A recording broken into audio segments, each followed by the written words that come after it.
The land of Veldrath was a kingdom of war. For centuries, kings and warlords had risen and fallen, their names swallowed by time. But there were two who could not be forgotten. Two warriors whose battle shook the heavens and changed the course of history. One was Korvan the Colossus, a giant born from the mountains. He stood 30 feet tall, his muscles thick as iron, his skin rough as stone. Legends whispered that he had been born from the gods, a child of the storms and the earth itself. Armies had tried to bring him down, but he crushed them like ants. He did not seek war, but war always sought him. The other was Seraya the Stormblade, a warrior unlike any before her. She was no queen, no noble, just a woman with steel in her hands and fire in her heart. Raised by mercenaries, she had fought since childhood. She could dance through battlefields like the wind, cutting down foes before they could even raise their swords. She was swift, deadly, and feared by all who faced her. When Seraya heard of the giant in the mountains, she knew she had to face him. Not for gold, not for glory, but for the challenge. Seraya traveled through the wildlands where few dared to walk. She climbed the jagged peaks of the Ironfang Mountains, the home of Korvan. The air was thin, the wind sharp, but she pressed forward. At last she found him. Korvan sat upon a great stone throne, carved into the cliffs.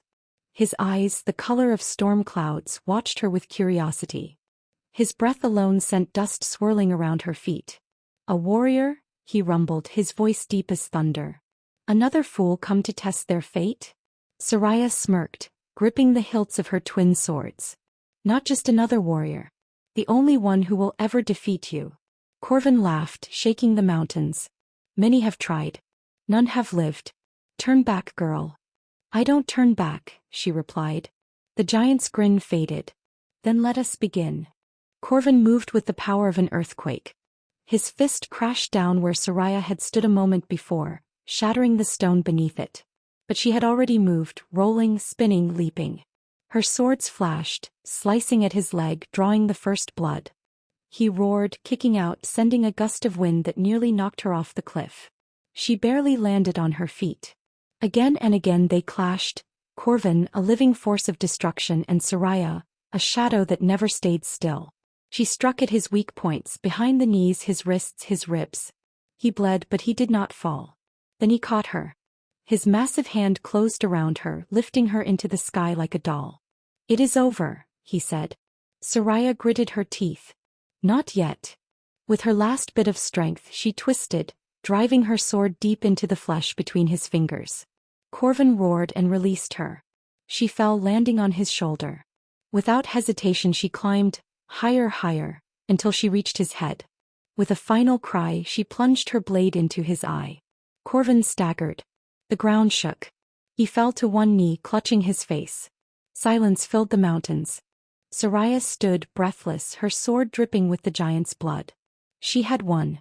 But she did not kill him. Korvan sat there, wounded but alive, staring at her through his remaining eye. He did not look at her with hatred, but with something else. Respect. "You could have finished it," he said. "Why didn't you?" Seraya sheathed her swords. "Because you are not my enemy. You are my greatest challenge. And a challenge should not end so easily." For the first time in his long life, Korvan smiled. "Then we are not enemies," he said. "We are warriors bound by battle." From that day forward, Korvan and Seraya became legends. Not as foes but as allies. The Titan and the Blade, the strongest of their kind. And together they would shape the fate of Veldrath forever.